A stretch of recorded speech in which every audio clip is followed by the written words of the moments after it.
આઈ શ્રી નાગબાઈ માતાજીનો વિસ્તૃત ઇતિહાસ।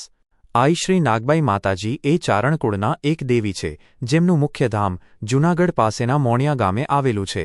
તેમનો ઇતિહાસ મુખ્યત્વે જૂનાગઢના પ્રખ્યાત રાજા રા માંડલિક, રા ગંગાજળિયો અને ભક્ત ચારણ ભૂંથા રેઢ સાથેના પ્રસંગો સાથે જોડાયેલો છે। આ કથા રાજાના અભિમાનનું વિસર્જન અને ચારણી શક્તિના પ્રાગટ્યનું ઉદાહરણ છે। 1. ચારણ ભૂંથો રેઢ અને નાગબાઈમાનું મૂળ સ્વરૂપ। કથાનો આરંભ ભૂંથો રેઢ નામના ચારણ ગામેથી થાય છે, જે જૂનાગઢના દરબાર સાથે ગાઢ સંબંધ ધરાવતા હતા। ભૂંથો રેઢની ભક્તિ। ભૂંથો રેઢ રા માંડલિકના પિતાના સમયથી જૂનાગઢ દરબારમાં કસુંબો પીવડાવવા મહેમાનગતિ માટે આવતો। રાજાનો તેના પર અપાર પ્રેમ અને વિશ્વાસ હતો। ભૂંથો રેઢ એક મહાન ભક્ત હતો, જેના ઘરમાં જ માતાજીનું થાનક મંદિર હતું। લોકવાયકા મુજબ માતાજી સ્વયં થાનકમાં ધૂપ દીવો કરતી વખતે ભૂંથા રેઢ સાથે મોઢામોઢ વાત કરતા અને તેને હોંકારો આપતા હતા। લોકો દૂર દૂરથી ભૂંથા ભગતના દર્શન કરવા અને માનતાઓ લેવા આવતા।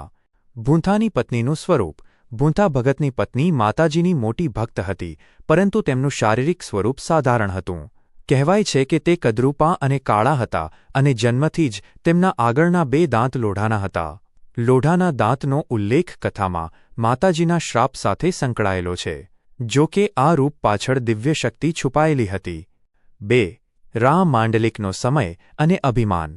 જૂનાગઢની ગાદી પર રા માંડલિક આવ્યા, જે પોતાની જાતને રા ગંગાજળિયો કહેવડાવતા હતા। રા માંડલિકનું અભિમાન। રા માંડલિક ભગવાન શિવના પરમ ભક્ત હતા અને તેમની ભક્તિનો એક નિયમ હતો। તેઓ રોજ સવારે ગિરનાર ચડતા અને સ્નાન કરવા માટે ગંગાનું પવિત્ર જળ કાવડ દ્વારા લાવતા। લાંબા અંતરેથી ગંગાજળ લાવીને સ્નાન કરવા બદલ તેઓ પોતાને ખૂબ પવિત્ર અને ધર્માત્મા માનતા। આ કારણે તેમનામાં થોડું અભિમાન આવી ગયું હતું। એકવાર પ્રસિદ્ધ ભક્ત કવિ નરસિંહ મહેતાને રા માંડલિકના દરબારમાં બોલાવવામાં આવ્યા।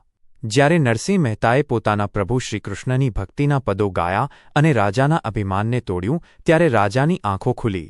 આ જ રા માંડલિક હતા, જેમને નરસિંહ મહેતાના હરિએ શ્રીકૃષ્ણ ભગવાને સાક્ષાત હાર પહેરાવ્યો હતો। આ પ્રસંગ પછી પણ રા માંડલિકની અંદરનું શાસક તરીકેનું અભિમાન સંપૂર્ણપણે ઓગળ્યું નહોતું। 3. મોણિયા ગામનો પ્રસંગ અને વિવાદ। આગળ જતાં આઈ નાગબાઈ અને રા માંડલિક વચ્ચેના વિવાદની શરૂઆત થઈ, જે ઇતિહાસમાં ચિરંજીવ બની। દિવ્ય સ્વરૂપના દર્શન। ભૂંથો રેઢ ચારણ પોતાના ગામથી જૂનાગઢ તરફ જઈ રહ્યા હતા। રસ્તામાં ઝાડપાનથી ઘેરાયેલા એક સ્થળે તેમણે એક પરમ સુંદર, યુવાન અને તેજસ્વી બાઈ માણસને જોયા। આ બાઈ ચારણના વેશમાં હતા અને તેમનું રૂપ અલૌકિક હતું। આ દિવ્ય સ્વરૂપ બીજું કોઈ નહીં પણ સ્વયં આઈ નાગબાઈ હતા, જેઓ કોઈક કારણસર ભૂંથા ભગતની કદરૂપી પત્નીનું સ્વરૂપ બદલીને પ્રગટ થયા હતા। ભૂંથા રેઢે જ્યારે આ બાઈને જોયા, ત્યારે તેમને લાગ્યું કે આ તો કોઈ સામાન્ય સ્ત્રી નથી, પરંતુ રા માંડલિકની નજર આ દિવ્ય સ્વરૂપ પર પડી। રા માંડલિકે પોતાના સૈનિકોને આ સુંદર સ્ત્રીને મહેલમાં લાવવાનો હુકમ આપ્યો। ચારણી શક્તિનો પ્રકોપ। જ્યારે રાજાના માણસો આઈ નાગબાઈ પાસે પહોંચ્યા, ત્યારે આઈએ પોતાનો પરિચય આપતા કહ્યું કે તેઓ ચારણી છે અને પોતાના ભક્તના કાર્યો માટે અહીં ઉપસ્થિત છે। પરંતુ રા માંડલિકે પોતાનો શાસક તરીકેનું જોર બતાવ્યું અને ચારણીનું અપમાન કર્યું। કદાચ તેમને નીચલી નજરથી જોયા અથવા તેમને બાંધી લેવાનો પ્રયાસ કર્યો। રાજાના આ અપમાનથી આઈ નાગબાઈ ક્રોધે ભરાયા। તેમણે રા માંડલિકને પોતાની શક્તિનું ભાન કરાવવાનું નક્કી કર્યું। રા માંડલિકે ઉદ્ધતાઈથી કહ્યું કે તેમની સત્તા હેઠળ કોઈ ચારણી તેમની ઈચ્છાનો વિરોધ કરી શકે નહીં।